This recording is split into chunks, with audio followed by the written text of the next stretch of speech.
Why do you always feel anxious? It's because you're afraid of change.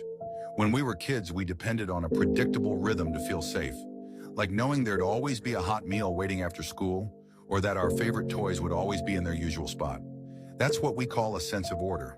But if your childhood was filled with instability, like constantly moving houses, changing schools, staying with relatives, or parents who promised trips to the amusement park and then canceled last minute, or always criticized and doubted your future actions, you experience the collapse of order firsthand.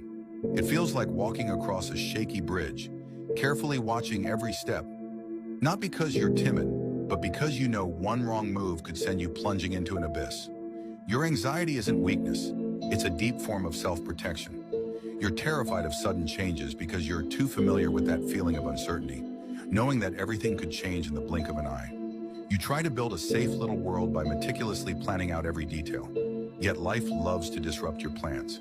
If a friend takes a few extra minutes to reply, you anxiously reread messages, wondering if you said something wrong. If your boss unexpectedly calls you in, your heart races as you mentally review recent tasks, afraid you've messed up. Any small ripple throws your mind into chaos. You're not neurotic. You've just gone too long without feeling truly protected. You've mistaken self-repression for order and excessive control for security. But people who genuinely feel at peace aren't that way because their lives are perfectly stable. They simply grew up knowing that even if today's plans fail, someone would still support them tomorrow. Even if they messed up, their self-worth wouldn't be questioned. They have confidence in taking things slowly. Meanwhile, you feel you must always get everything perfect the first time, otherwise you'll face blame or abandonment. You think you're holding yourself to high standards, but you're actually silently compromising with a chaotic world. But now you can start letting go.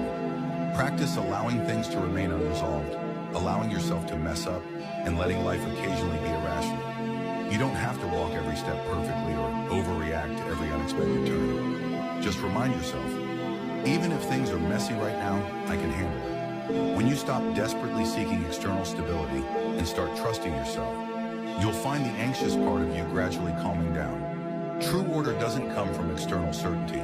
It comes from inner acceptance. May you no longer panic over change, but instead find freedom in your resilience.